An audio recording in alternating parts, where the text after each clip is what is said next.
1780 திண்டுக்கல் விருப்பாட்சி காடுகள். அடர்ந்த அந்த மரங்களின் நிழலில் ஒரு பெண் புலி உலவுகிறது. அவள் பெயர் குயிலி. வேலு நாச்சியாரின் நிழல். உடையாள் படையின் உயிர். ராணியை கொல்ல வந்த ஒற்றனை மின்னல் வேகத்தில் வீழ்த்தும் போதே தெரிகிறது, இவள் வெறும் மெய்க்காப்பாளர் அல்ல, சிவகங்கையின் விடிவெள்ளி என்று. வேலு நாச்சியாரின் நம்பிக்கைக்குரிய மெய்க்காப்பாளராக குயிலி அறிமுகமாகிறார். ஒற்றர் படையின் தலைவியாக காடுகளுக்குள் மறைந்திருந்து போர்க்கலைகளை தனது உடையாள் படை பெண்களுக்கு கற்றுக் கொடுக்கிறார். ராணியை கொல்ல வந்த ஒரு ஒற்றனை தடுத்து நிறுத்தி வேலு நாச்சியாரின் உயிரை காப்பாற்றும் போதே குயிலியின் வீரம் வெளிப்படுகிறது. ஆண்டு 1780. வேலு நாச்சியார், மருது சகோதரர்கள் மற்றும் குயிலி ஆகியோர் சிவகங்கை கோட்டையை மீட்க ஆலோசனை நடத்துகின்றனர். கோட்டையின் உள்ளே ஆங்கிலேயர்களின் பிரம்மாண்டமான ஆயுத கிடங்கு இருப்பதே பெரிய தடையாக இருக்கிறது. அந்த வெடிமருந்துகள் இருக்கும் வரை கோட்டையை நெருங்குவது கடினம் என்பதை குயிலி உணர்கிறார். விஜயதசமி அன்று சிவகங்கை கோட்டைக்குள் இருக்கும் ராஜராஜேஸ்வரி அம்மன் கோவிலுக்கு செல்ல பெண்களுக்கு மட்டுமே அனுமதி உண்டு. இதுதான் சரியான சமயம் என குயிலி ஒரு வியூகம் வகுக்கிறார். பூக்கோடைகள் மற்றும் பழத்தட்டுகளுக்கு அடியில் ஆயுதங்களை மறைத்து வைத்துக் கொண்டு சாதாரண பெண்களைப் போல குயிலியின் தலைமையிலான படை கோட்டைக்குள் நுழைகிறது.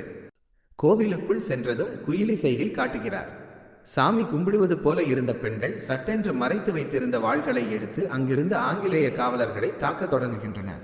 கோட்டைக்குள் பெரும் பரபரப்பு ஏற்படுகிறது. ஆனால் குயிலியின் கண்கள் ஆயுத கிடங்கை நோக்கியே இருக்கின்றன. இது கதையின் உச்சக்கட்டம். குயிலி அங்குள்ள விளக்கு, நெய் மற்றும் எண்ணெயை தன் உடல் முழுவதும் ஊற்றிக்கொள்கிறார்.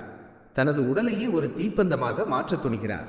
தாய்நாட்டிற்காக என் உயிர் என்ற உறுதியுடன் தன்னிடம் இருந்த நெருப்பை உடலில் பற்ற வைத்துக் கொண்டு வெடிமருந்து கிடங்கை நோக்கி ஓடுகிறார். உடல் எரியும் வலியையும் பொருட்படுத்தாமல் ஒரு நெருப்பு கோலமாக குயிலி ஆயுத கிடங்கிற்குள் குதிக்கிறார். அடுத்த சில வினாடிகளில் சிவகங்கை கோட்டையே அதிரும் வகையில் பெரும் வெடிச்சத்தம் கேட்கிறது. ஆங்கிலேயர்களின் ஒட்டுமொத்த வெடிமருந்து சேமிப்பும் சாம்பலாகிறது. வெடிச்சத்தம் கேட்டதுமே கோட்டைக்கு வெளியே காத்திருந்த வேலு நாச்சியாரின் பெரும்படை உள்ளே புகுந்து தாக்குகிறது. ஆயுதங்களின்றி ஆங்கிலேய படை நிலைகுலைந்து போகிறது. வேலு நாச்சியார் சிவகங்கையை மீண்டும் கைப்பற்றுகிறார்.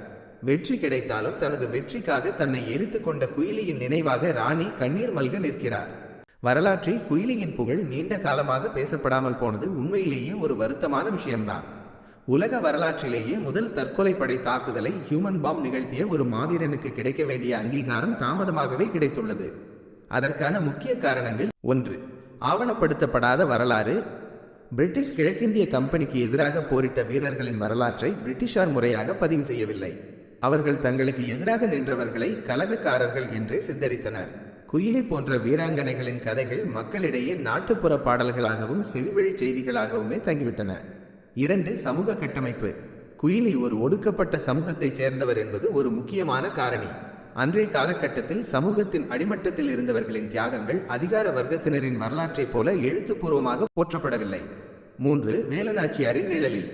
ராணி வேலுநாச்சியாரின் வெற்றி மிகப்பெரியது. அந்த வெற்றியின் பின்னணியில் குயிலி செய்த தியாகம் தன்னைத்தானே தீயிட்டுக் கொண்டு ஆயுத கிடங்கை அழித்தது.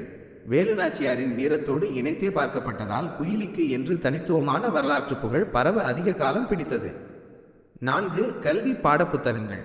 சுதந்திர போராட்ட வரலாறு என்றாலே சில குறிப்பிட்ட தலைவர்களை மட்டுமே மையப்படுத்தி பாடப்புத்தகங்கள் எழுதப்பட்டன. தென்னிந்திய புரட்சிகள் மற்றும் குயிலி போன்ற விளிம்புநிலை வீரர்களின் பங்களிப்பு சமீப காலமாகத்தான் பாடத்திட்டங்களில் சேர்க்கப்பட்டு வருகிறது. இன்று நிலைமை மாறி வருகிறது.